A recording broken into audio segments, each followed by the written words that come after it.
Profondeur, une émission d'analyse.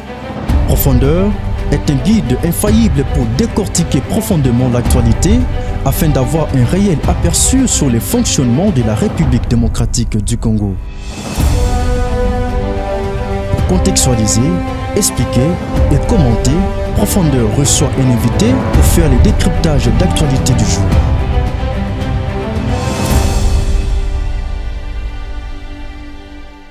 iWeb. Bonjour chers auditeurs et internautes de iWeb, bienvenue à votre émission Profondeur qui reçoit aujourd'hui juriste John Mukongo, à qui je dis rapidement bonjour. Bonjour monsieur le journaliste. Et bienvenue. Merci. Voilà, avec lui nous allons analyser cette décision du Conseil d'État qui s'est déclaré incompétent pour statuer sur les recours introduits par les quelques candidats invalidés par la Commission électorale nationale indépendante. Nous parlerons aussi de la publication des résultats provisoires par la CENI des élections législatives nationales intervenues le dimanche 14 janvier 2024. Beaucoup sont appelés, peu sont ceux qui sont élus. Quelles sont les raisons? Il s'agit des seuils électoraux. Nous allons en discuter autour de ces plateaux. Sans plus tarder, monsieur John Mukongo, je rappelle que vous êtes aussi spécialiste en intelligence émotionnelle. Sans plus tarder, nous commençons par les premiers sujets tels qu'annoncés. Le Conseil d'État, à la grande surprise de tout le monde, s'est déclaré incompétent de statuer sur les recours introduits par quelques députés, candidats plutôt invalidés par la Commission électorale nationale indépendante. Sur le plan de droit, qu'est-ce qu'on peut retenir? Oui, c'est une surprise un peu généralisée parce que le Conseil d'État, de par la Constitution et de par la loi organique qui organise le Conseil d'État, est compétent pour connaître des litiges qui découlent des conflits, des actes posés par les autorités administratives. J'ai lu d'ailleurs l'article, c'est l'article 155 de la Constitution et article 85 de la loi organique régissant, portant fonctionnement et organisation du Conseil d'État. Sans préjudice des dispositions, sans préjudice des autres compétences qui lui reconnaît la Constitution et les lois de la République, le Conseil d'État connaît en premier et en dernier ressort les recours pour violation de la loi formés contre les actes réglementaires et les décisions des autorités administratives centrales. Donc, la CENI est une institution qui gère les élections dans notre pays et de par ses prérogatives, elle peut prendre certaines décisions administratives. La difficulté donc, l'invalidation de ces 82 députés au départ est légale alors? Bien sûr, de par l'article... Si bien que ces candidats n'étaient pas entendus au préalable. C'est ça maintenant la difficulté. De par l'article 29 de la loi portant organisation de la CENI a cette latitude-là de prendre des mesures, des décisions contre même les candidats, même allant jusqu'au débarquement. Maintenant, d'après cette disposition, la compétence du Conseil d'État découle de lors que un acte administratif viole la loi. Et de par la décision qui a été rendue par la CENI, manifestement, cette décision-là a violé même un principe sacro-saint qui est même repris dans notre Constitution, celui du contradictoire. Nul ne peut être condamné s'il n'est pas entendu dans un procès équilibré. Il s'agit là donc d'une violation de la loi. Exactement, une violation flagrante de la loi. D'ailleurs, la CENI a encore dérangé un peu la moralité publique en réinvalidant Justin Kalumba Mwanangongo. Voilà. Il a introduit un recours administratif et maintenant le monsieur est élu. De par donc, c'était si le Conseil d'État était dans une sorte de difficulté pour juger de la nature de la décision de la CENI, maintenant il se dégage clairement que c'était un acte administratif. C'était un acte administratif parce que Justin Kalumba a introduit un recours gracieux. Si je comprends bien, le Conseil d'État ne devrait pas se déclarer incompétent. Pas du tout. Comment il pouvait se déclarer incompétent? Comment il pouvait... Maintenant, le Conseil d'État nous a mis un peu dans la situation du feuilleton, un peu comparable au feuilleton Matata Pogno. Les juges se déclarent incompétents, la Cour se déclare incompétente et puis compétent, et ça crée une sorte de vide juridique. Or, en droit, même ce concept-là de vide juridique ne devrait pas exister, parce que les juges n'ont pas que pour source la loi. S'il y a un vide, qui doit combler le vide? C'est les juges, en rendant une décision qui peut faire office de jurisprudence. Déjà, ça c'est une jurisprudence parce que ça sera utilisé par d'autres personnes aux prochaines élections. C'est ça maintenant la difficulté, mais bon, la jurisprudence doit aussi être abondante. Ce n'est pas... Bon, j'entends ça souvent. Une décision unique d'un juge ne constitue pas une jurisprudence. Ok. Quand est-ce que la jurisprudence devient jurisprudence? Il faut que plusieurs instances ou plusieurs juges abordent dans le même sens. Ah, ok. Exactement. Il ne faut pas... Et si la décision du juge... Le juge peut aussi se tromper. Il peut rendre une décision qui viole aussi la loi. Le juge peut aussi violer la loi. Mais est-ce une telle décision peut constituer une jurisprudence? Non. La jurisprudence, il faut que plusieurs juridictions abordent dans le même sens. C'est en ce moment-là qu'on peut parler d'une jurisprudence. Et alors, la deuxième disposition que vous avez promis de lire, c'est laquelle? Oui, la deuxième disposition, ça reprend en fait l'article 155 de la Constitution, c'est l'article 85. L'article 85 va même plus loin pour dire que une décision d'une autorité administrative qui viole le principe de droit peut être attaquée pour excès de pouvoir. La CENI s'est comportée un peu comme le juge du contentieux, en rendant une décision unique. Et il y avait la possibilité, comme l'a fait celui qui est réinvalidé, introduire un recours gracieux. Bon, pour lui, ça a marché. Et si le recours gracieux n'avait pas marché? Il y a aussi Tingi Pouloulou qui avait introduit les recours gracieux à la CENI. Malheureusement, son cas n'a pas été examiné par la CENI. C'est ça. On peut dire que deux poids, deux mesures. C'est ça la difficulté. Depuis un certain moment dans notre pays, il se passe des choses. Bon, après, il faut comprendre que nous sommes une démocratie qui évolue. On peut admettre certaines erreurs, certaines failles, ça et là. Mais dès lors que ça viole le droit et les libertés fondamentales des individus, là, ça devient compliqué. Le Conseil d'État ne pouvait pas. Alors, nous sommes aussi en train de chercher cette décision pour voir un peu les motivations. Alors, puisque la CENI a débarqué ses 82 candidats au départ, par la suite 81, sans pour autant les entendre, vous avez dit que c'est une violation de la loi. Une violation. Alors, puisque la CENI a violé la loi, elle peut être poursuivie par la justice. Bon, le bureau de la CENI, dirigé par Kadima. Poursuivi par la justice, je ne crois pas. Poursuivi pourquoi? Pour excès de pouvoir. C'est seulement une décision qui peut être attaquée par le Conseil d'État pour violation de la loi ou excès de pouvoir. Tout dépend. Alors, puisque le Conseil d'État s'était déclaré incompétent, qui du Conseil d'État qu'on enlève déjà, la Cour constitutionnelle et la Cour de cassation doit maintenant statuer sur ces invalidés?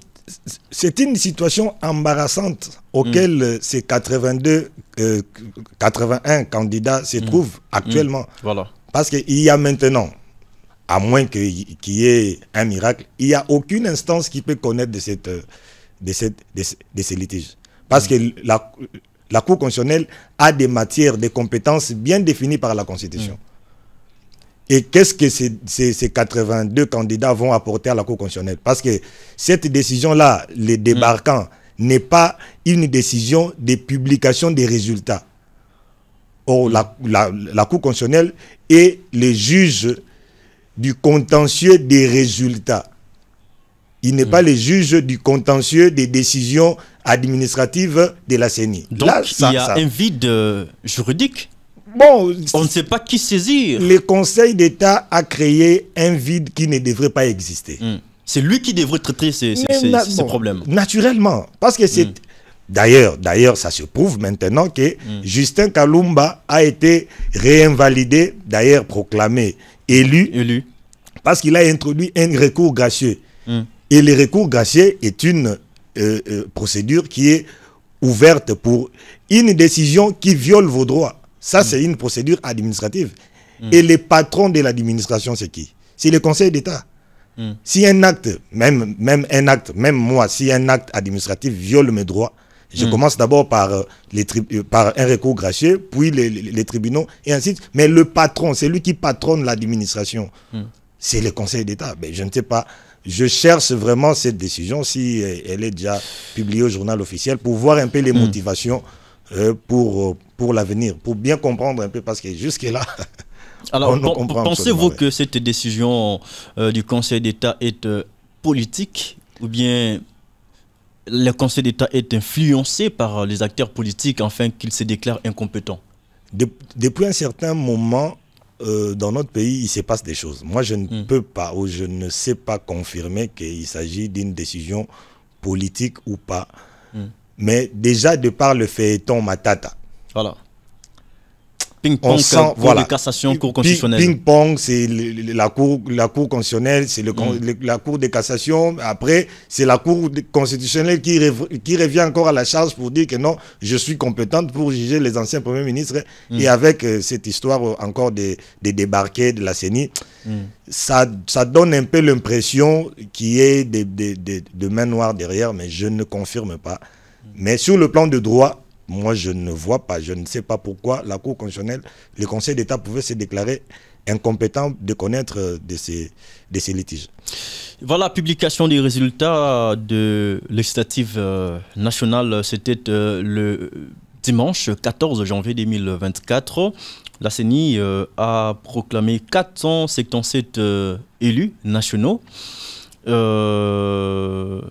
y a beaucoup d'appelés et peu de lits, parce qu'il y a eu beaucoup de gens qui ont postulé en tout cas à cause de seuil électoral. On va d'ailleurs en parler.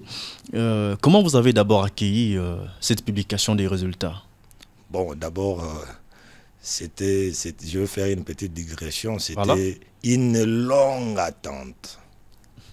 Et ça, je me dis, comment... Nous avons veillé, hein? Mais bien sûr. On n'a pas dormi. C'était prévu pour les 13, mais finalement, on a publié les 14. Comment il s'est fait que dans notre pays, on peut... Si on écrit dans un instant, il faut attendre une journée. Plus tard. Je ne sais pas les instants chez nous, ça se calcule comment. On avait... C'était jusqu'aux petites heures de la matinée. Moi, on a fini presque à 2h, 2h30. Voilà. Donc, c'était une longue attente, je ne sais pas qu'est-ce qui se passait. Et voilà, finalement, beaucoup d'appelés, comme vous venez de dire. Peu de lits. Alors, c'était normal. C'est justement ça la question. Beaucoup d'appelés, peu de lits. Pourquoi? Parce que la plupart des gens qui sont élus pour ces nouveaux mandats sont des nouveaux. En tout cas, je peux estimer à 80%. Il y a beaucoup de candidats qui déclarent, qui dénoncent le fait qu'ils étaient élus d'après eux, mais qui ne sont pas publiés. Il y a un problème de seuil électoral certainement. Alors, j'aimerais avec vous que vous puissiez éclairer en tout cas la lanterne des auditeurs et internautes de iWeb qui sont en train de nous suivre en ce moment. C'est quoi les seuils d'abord? C'est quoi les seuils des recevabilités? C'est quoi les seuils d'éligibilité? Et qu'est-ce qui justifie ces problèmes décriés par plus d'une personne? Bon, ce qui justifie ces problèmes, c'est que beaucoup de gens... critiquent un peu aveuglement, ils ne connaissent pas comment la machine électorale fonctionne. Donc, voilà. C'est au fait les trois éléments qui concourent pour prétendre à l'obtention d'un siège. Il y a d'abord le seuil de recevabilité. Le seuil de recevabilité, c'est aux articles 44 de la loi électorale. Parmi les conditions, je prends pour que nos auditeurs et internautes comprennent aussi facilement. Voilà. Il faut présenter au moins 300 candidats sur toute l'étendue de la République démocratique du Congo. Provinciaux et nationaux. D'abord, nous sommes sur la liste, nous sommes à l'élection nationale. Voilà, nationale. Donc, le pourcentage, c'est les 60% de sièges à pourvoir. Ok. Bon. Déjà pour commencer, si vous êtes un petit parti qu'on appelle communément des partis mallettes, vous ne présentez qu'une centaine de candidats, tout de suite vous êtes débarqué, on dit que non, vous n'avez pas atteint le seuil de recevabilité. C'est ça la première des conditions. Okay. Maintenant, ce qui a encore beaucoup dérangé les gens, Parce que vous pouvez atteindre le seuil de recevabilité, vous êtes admis, mais il faut encore atteindre le seuil de représentativité. Voilà. Et le seuil de représentativité, c'est quoi? C'est le 1% des suffrages valablement exprimés sur toute l'étendue du territoire. Autrement dit, vous allez voter. Le nombre d'électeurs inscrits, c'est de 100, pour qu'on soit un peu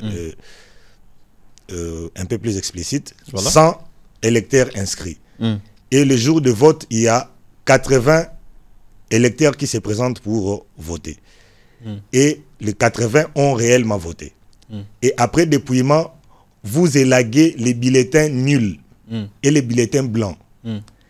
Et estimons les bulletins blancs et les bulletins nuls étaient à 5 bulletins. Il nous reste combien? 75. Donc les 75 voix, c'est ça qu'on appelle les suffrages valablement exprimés. Maintenant, il faut atteindre le 1, c'est-à-dire votre liste ou votre regroupement doit atteindre le 1% de ces suffrages valablement exprimés. Et pour les cas d'espèce, c'était à environ 177 000 voix qu'il faut récolter sur toute l'étendue du territoire. Combien? 177 000. Ah bon? Voilà. C'était 177 000 voix. Donc c'est ça la difficulté rencontrée par plusieurs partis politiques. Et si vous êtes un parti, des partis qu'on qualifie de partis mallettes, vous n'êtes qu'ici à Kinshasa pour réunir les 177 000, même si dans l'hypothèse où il y a un candidat parmi vous qui a obtenu 5 000 ou 6 000 voix. Ça ne passe pas. Parce que nous sommes dans un système proportionnel. On ne vote pas l'individu, mais on vote la liste. Bon, après, le système proportionnel peut être aussi préférentiel. Mais la conditionnalité, c'est d'abord atteindre les seuils de recevabilité. Voilà, on a vu beaucoup de gens dire que moi j'étais élu massivement, mais voilà, je me retrouve. Mais c'est parce que votre parti n'a pas atteint le seuil de recevabilité. Et là, l'exercice ne s'arrête pas là. Il y a aussi les seuils qu'on appelle le seuil naturel. Ah bon? Voilà, qu'on appelle les quotients électoraux. Vous êtes passé à l'étape du seuil de représentativité, c'est bon. Maintenant, les seuils ce qu'on appelle les seuils naturels, les quotients électoraux, c'est la soustraction ou la division de nombre de voix valablement exprimées sur le siège à pourvoir. Ah, ok. Voilà. C'est-à-dire, nous sommes... je donne un exemple concret pour que nos auditeurs comprennent. Tout à fait. 10 000 voix, 10 000 suffrages valablement exprimés. On le divise par le nombre de sièges à pourvoir, on dit 5. Donc le quotient électoral est de 20 000 voix. C'est-à-dire pour prétendre à un siège, il faut avoir, le minimum c'est d'abord 20 000 voix. Et dès lors que vous avez 20 000 voix, là, vous prétendez à un siège. Et dans notre système, on applique aussi le système de plus fort reste. Tout ça dans l'objectif. D'ailleurs, notre loi électorale a été vraiment confectionnée pour aider les partis à obtenir des sièges, comparativement au système majoritaire. Donc, le système de plus fort reste, vous pouvez ne pas avoir atteint le quotient électoral. C'est-à-dire, au lieu de 20 000, vous avez 19 000. 19 000. Et dès lors qu'on finit d'attribuer des sièges aux grands partis qui ont atteint les quotients électoraux, on revient à vous qu'on appelle le système de plus fort reste. Quel est ce parti qui a le plus fort reste de voix? Là, on donne maintenant à qui? On donne à celui qui a 19 000. Alors, on rappelle qu'il n'y a que 44 partis et regroupements politiques qui ont atteint le seuil électoral parmi une kyrielle de partis politiques qui ont postulé. C'est ça maintenant le problème. Notre système d'agrément des partis politiques doit aussi être repensé. Parce qu'on a, mais j'ai vu, c'était plus de 43 000 candidats. Voilà, c'est énorme. C'était pléthorique. Et comment, pour 500 sièges à pouvoir, vous êtes 43 000 et vous pensez vraiment que ça ne devrait être que vous. C'est ça la beauté de la démocratie. Hein. Mais c'est ça la beauté de la démocratie. Mais moi, je me suis dit, mais après, je ne suis pas politicien, mais est-ce que je peux vraiment être tenté à une telle Tout le monde a aventure? postulé. Qui va voter qui? Qui va voter pour qui? Même les familles étaient divisées, vous ne savez pas pour qui voter. Donc, c'est cela la magie. C'est cela la magie de notre système électoral. Donc, alors, il faut avoir réuni au moins les 3 conditionnalités. D'abord, le seuil des recevabilités, puis le seuil des représentativités, et puis les quotients électoraux. Voilà, 3 conditions. Je pense que ceux qui sont en train de nous suivre à la maison, tout comme sur l'internet, comprennent mieux ce que vous êtes en train d'expliquer. Alors, il y a UDPS, parti au pouvoir, qui a obtenu 69 députés, à elle seule la première dans la liste. Aucun parti politique a atteint la majorité, 250 plus 1. UDPS au moins, pour la première fois, à 69 députés nationaux. Qu'est-ce qui justifie cela? Parce qu'elle a atteint le seuil de représentativité, de recevabilité et les cautions électorales. Oui. C'est bien ça?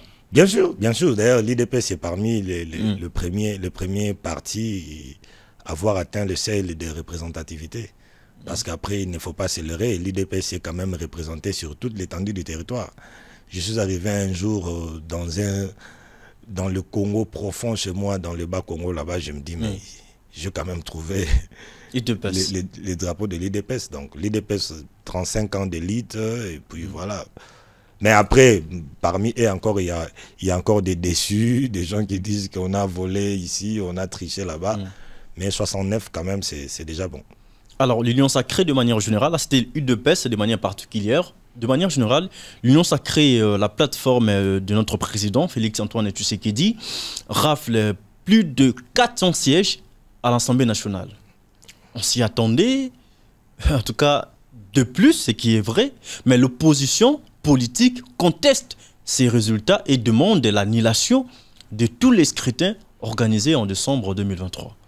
Bon, ça c'est des bonnes guerres. C'est ce qu'on appelle la supercherie entre politiciens. Bon, après, le recours est ouvert. Hein. S'il y a un candidat ou un regroupement qui estime qu'il n'a pas, qu'il devrait être élu, il n'est pas élu, il n'a qu'à saisir la Cour constitutionnelle. D'ailleurs, les délais courent déjà. C'est de combien de jours? De 8 jours. 8 jours. Et la Cour constitutionnelle aura combien de temps pour statuer sur ça? 2 mois. 2 mois pour statuer. Donc, bon, 400 et quelques candidats élus, c'est quand même énorme.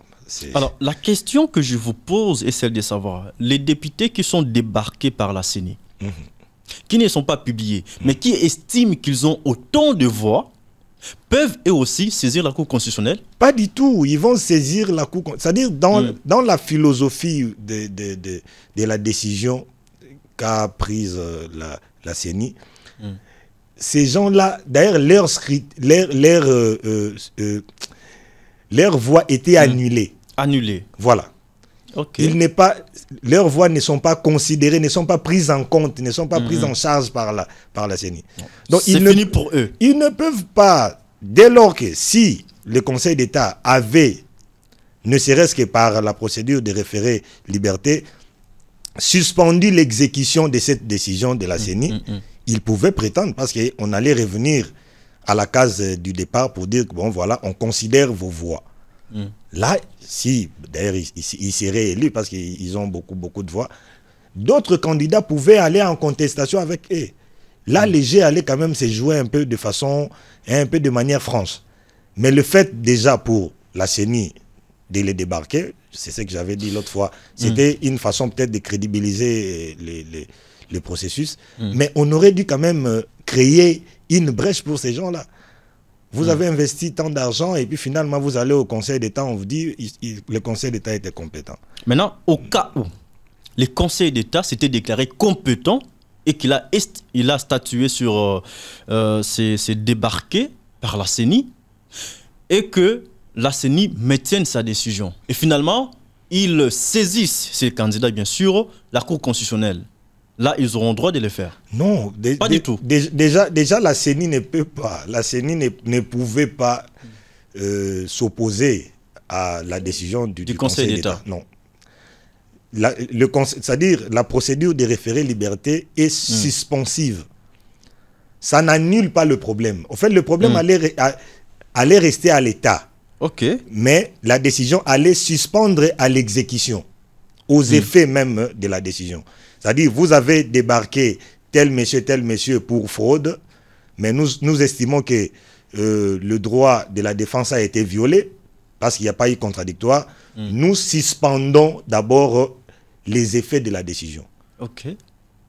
La CENI pouvait revenir encore dans sa commission d'enquête pour entendre, ne serait-ce qu'entendre le parti, pour régulariser la procédure. Et en ce moment-là, si la CENI publiait en ce moment-là, il allait se conformer à la décision, publiant ces gens-là comme étant élus. Okay. Maintenant, là, c'est vraiment une histoire que d'aucuns ne maîtrisent. On ne sait plus. Voilà. Alors, je l'ai dit, l'UDPS, pas l'UDPS, l'Union Sacrée, en tout cas, la plateforme de Tshisekedi, a plus de 400 sièges, 400 députés nationaux. Est-ce opportun que le chef de l'État nomme un informateur pour identifier la majorité au Parlement quand on sait qu'ils ont déjà la majorité? Oui, bon, de par l'histoire et de par les lois de la République, il est dans cette obligation parce qu'il n'y a aucun regroupement. Ce n'est pas... Une famille politique est un fait privé. Nos lois, d'ailleurs, ne reconnaissent pas les plateformes du genre... Les plateformes électorales. Voilà, du genre FCC, comment ça encore Union Sacrée, non. La loi Ils n'ont reconnaît... pas de statut juridique. Non, la loi reconnaît les partis politiques et les regroupements politiques. Okay. Bon, est-ce qu'il y a un regroupement politique ou un parti politique qui a la majorité absolue? On ne peut pas dire que parce que AAB est de l'Union Sacrée, donc il est avec le chef de l'État. On peut dire que non. Maintenant, nous choisissons de faire l'opposition. Voilà. Ils peuvent changer aussi. Ils peuvent changer parce que le mandat n'est pas impératif. Donc, le chef de l'État va nommer un informateur pour identifier la majorité. Et l'informateur aura pour tâche de convoquer ou d'inviter les regroupements, les candidats indépendants pour leur dire, ben voilà, vous êtes de quel camp? Ah, nous voulons être de ces camps. Nous voulons. Et c'est à l'issue de cette démarche-là que le président va vraiment prétendre à une majorité confortable. C'était le cas même du temps de Joseph Kabila, je crois en 2011, lorsque le feu Mwando Simba a été désigné informateur. MP à l'époque avait déjà une majorité qui s'est dessinée. Voilà. Mais il y avait quand même un informateur qui a été désigné pour ce faire. Mais au début du mandat de Tshisekedi, il n'avait pas au départ nommé l'informateur pour identifier la majorité au Parlement. C'est quand la coalition FCC-Cash s'est éclatée, en ce moment-là, le chef de l'État a trouvé mieux de nommer un informateur. C'était une violation des lois aussi, parce qu'il devait le faire au début du mandat. Voilà. Voilà pourquoi je vous avais dit tantôt, au début, à l'entame de mon propos, nous sommes dans une démocratie évolutive. Donc, il y a certaines choses qui restent des cas d'école qu'on va continuer à étudier. Et une fois, je discutais avec un vieux, il me dit, bon, John, il faut aussi comprendre l'éthique du mal. L'éthique du mal existe. L'éthique du mal, c'est quoi? Vous faites du mal, mais pour le bien. Ah, le mal nécessaire. Un mal nécessaire. C'est-à-dire, la façon dont le pays était géré, on était vraiment dans une sorte de blocage. Et le président avait quand même pris une bonne décision d'éclater cette majorité pesante qui lui faisait un peu de croc en jambe, et puis etc. Bon, est-ce que c'était légal? C'est discutable. Vous parlez de croc à jambe, parlons-en directement. Le chef de l'État a actuellement la majorité, en tout cas qui se dessine. En attendant la nomination de l'informateur, on sait déjà que l'Union Sacrée a la majorité au Parlement. Cela voudrait dire, d'après la loi, que le Premier ministre sera issu de la majorité parlementaire. Hier, Tshisekedi a accusé le FCC de lui mettre des pots de banane sur le chemin afin qu'il ne réussisse pas son mandat. Aujourd'hui, il a les mains libres pour diriger la République démocratique du Congo. Pensez-vous que le deuxième mandat de Tshisekedi sera productif par rapport au premier? Nous espérons que le second mandat du chef de l'État soit productif. Ça, c'est l'espoir que nous mettons en lui, et c'est pour cela que le peuple lui a renouvelé sa confiance. Mais après, dans l'exercice, on ne sait pas ce qui va se passer. Mais nous souhaitons à ce que... Parce qu'après, le discours du chef de l'État, bon, qui était aussi normal dans une certaine mesure, il accusait toujours les FCC. Voilà, si on n'a pas atteint les objectifs, c'est parce que l'enfer, c'est l'autre. L'enfer, c'est l'autre. Mais maintenant, il n'y a aucune raison à avancer. Il n'y a aucun bouc émissaire. Vous êtes là, vous avez votre majorité. Tout ce que nous pouvons souhaiter au chef de l'État, c'est la rigueur. C'est la rigueur. Vous êtes un chef, il contrôle et il sanctionne. On ne peut pas rester dans une ville comme la ville de Kinshasa. Comme je disais à un ami, je dis, mais est-ce que les chefs de l'État ne sait pas que la ville de Kinshasa pille comme ça, comme si on était dans une poubelle généralisée? Je le sais. Le chef de l'État est le mieux placé pour le savoir d'ailleurs. La personne la mieux informée de la République. Donc il faut un peu de la patience, comme il a dit lui-même. Bon, moi, au départ, je fais confiance aux gens, mais avec les Congolais, il faut vraiment aller un peu vite pour que les choses avancent. Nous espérons, nous le souhaitons un fructueux mandat pour que le pays avance un peu.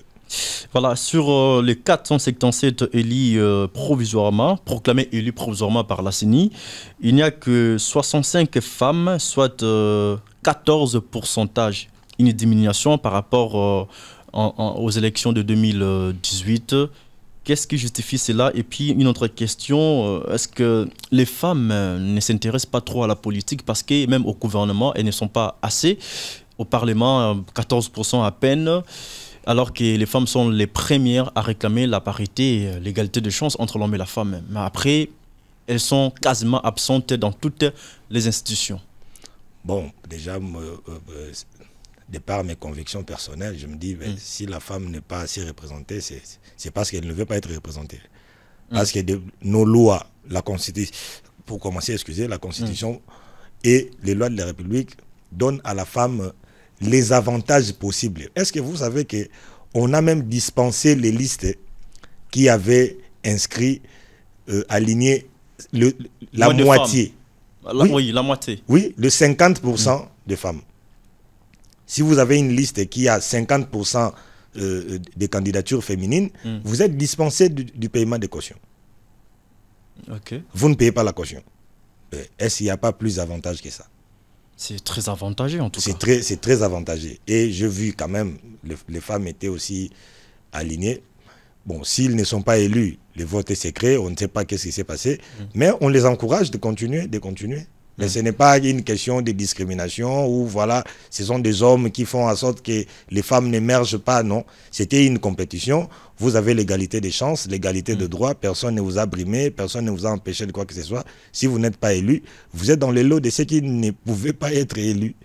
Ce qu'on appelle des candidats malheureux. Voilà, être femme n'est pas un handicap. Vous êtes femme, travaillez pour la parité, ne la réclamez pas, parce qu'elle se mérite. Voilà. Alors, la session parlementaire, ou les sessions parlementaires, il y en a deux. Celle de mars, et puis de septembre, qui est essentiellement budgétaire. Alors, nous sommes au mois de janvier.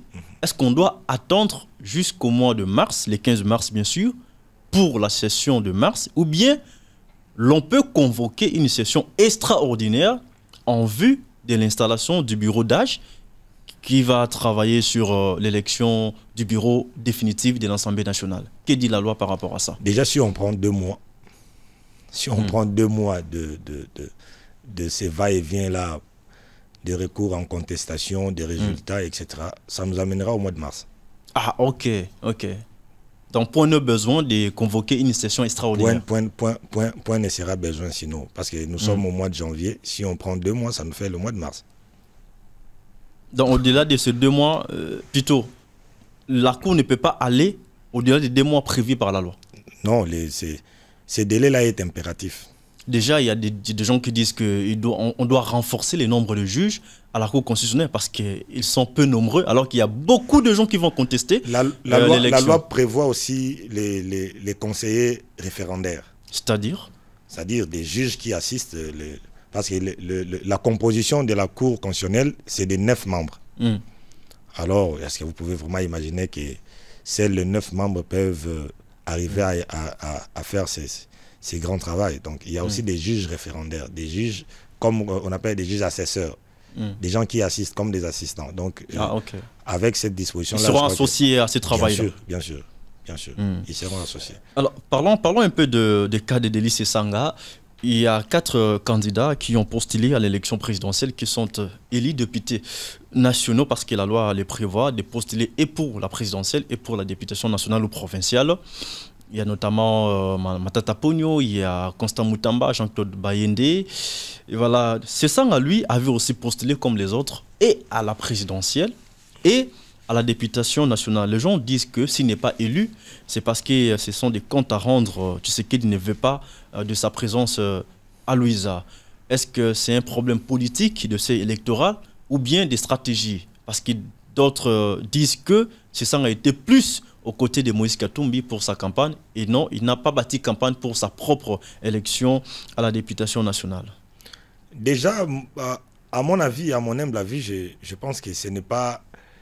C'est avoir les ambitions un peu disparates, permettez-moi de le dire comme ça, d'être en même temps candidat président de la République et candidat à la députation nationale. Ça veut dire quoi? Et même à la députation provinciale. Ça veut dire quoi? Et même comme conseiller communal. Ça veut dire quoi? Donc cette disposition-là, Après, c'est une liberté, c'est une porte qu'on a, une occasion qu'on a à donner aux candidats. Mais est-ce sérieux d'avoir les ambitions présidentielles et de postuler encore à la députation nationale? Bon, ça c'était une parenthèse, ça c'est mon avis personnel. Je trouve que ce n'est pas équilibré. Soit je suis convaincu d'être président de la République, soit je ne le suis pas. C'est soit l'un, soit l'autre. Donc, et puis, comment on peut donner l'occasion à un seul candidat de postuler partout? Ça, c'est aussi un peu de l'injustice. C'est un peu... Restez, si vous voulez vraiment, vous pensez que vous pouvez porter votre voix à l'Assemblée nationale, restez en Assemblée nationale. Bon, ça c'était une parenthèse. Ceux qui postulent à l'élection présidentielle peut-être cherchent la notoriété, qu'ils soient connus davantage, voilà. Mais vous cherchez la notoriété. Au fond, ils savent que non, on a été. Maintenant, postuler pour que Baye Bangaï. Bon, après, moi, comme je ne cesse de le répéter, moi je ne suis pas politicien, mais je trouve ça trop... Bon, pas, je dirais, hasardeux. Alors, qu'est-ce qui devrait être fait d'après vous? Ce qui devrait être fait, selon moi, à mon avis, c'est que vous voulez être candidat président de la République, on doit d'abord durcir les conditions. On ne peut pas laisser des gens parachuter comme ça de nulle part, directement candidat président.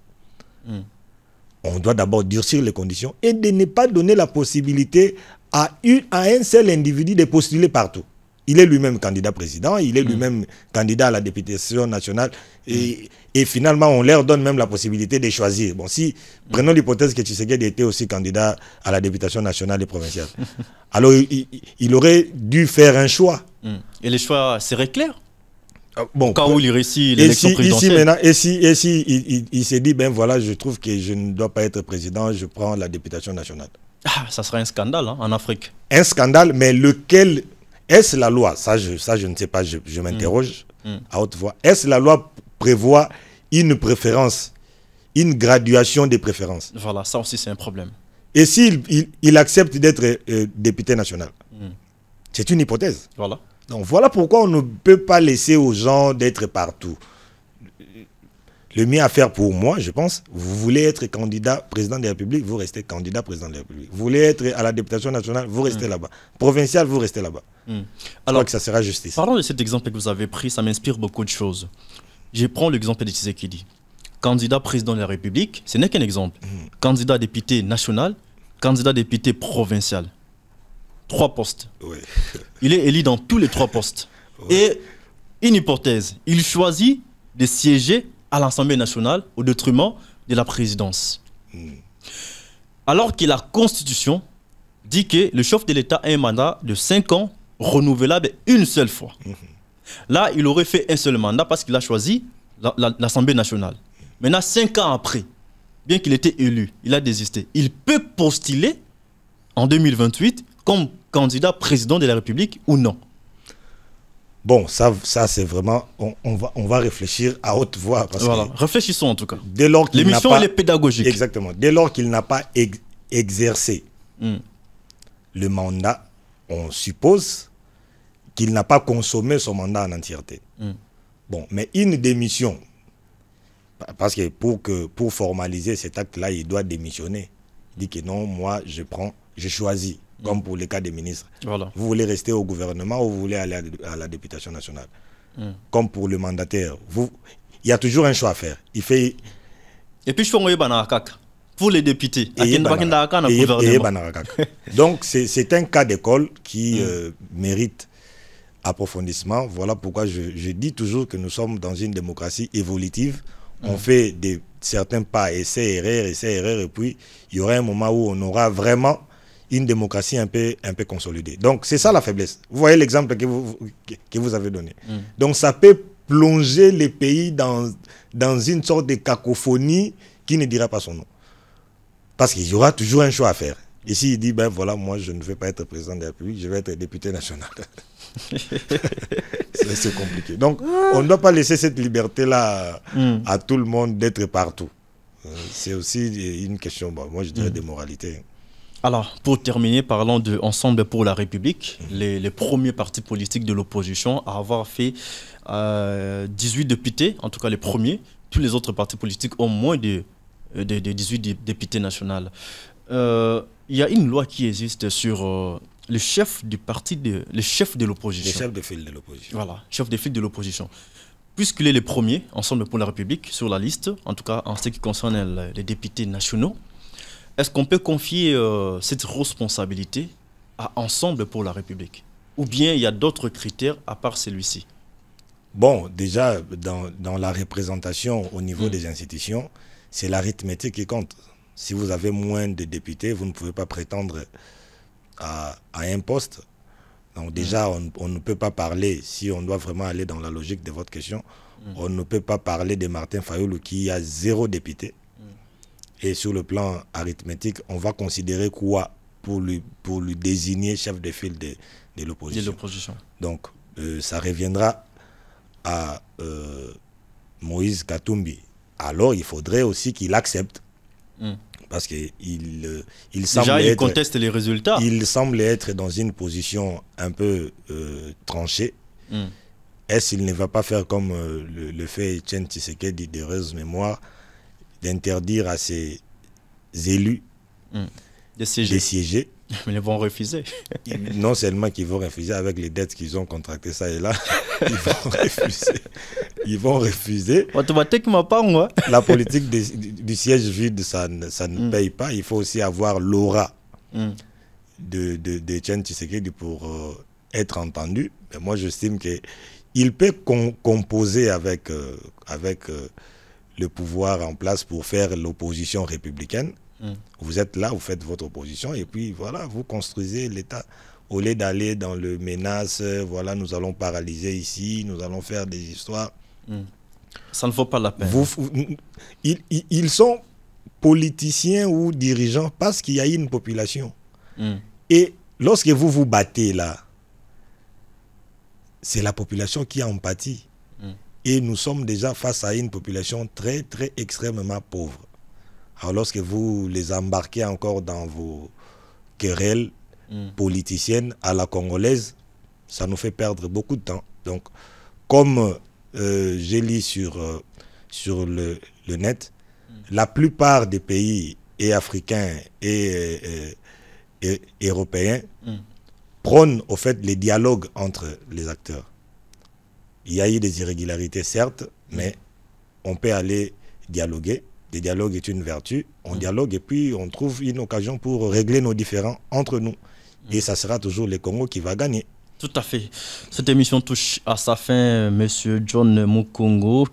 Votre mot, pour terminer, votre mot de la fin. Merci beaucoup à iWeb Africa et merci beaucoup à Gilbert Ngonga. La cloche, Ngonga. Voilà. Merci beaucoup à Gilbert de l'espace que vous nous accordez pour exprimer nos analyses.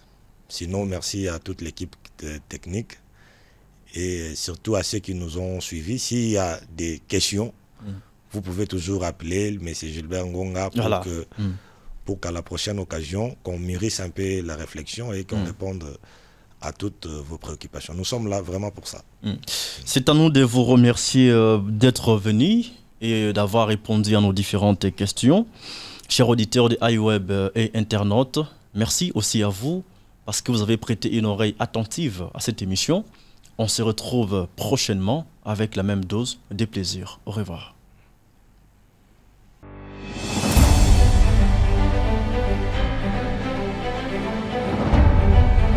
Profondeur, une émission d'analyse.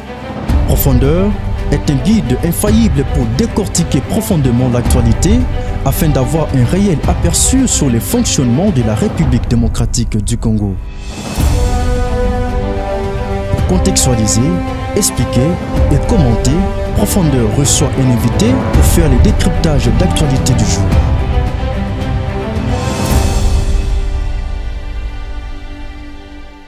iWeb.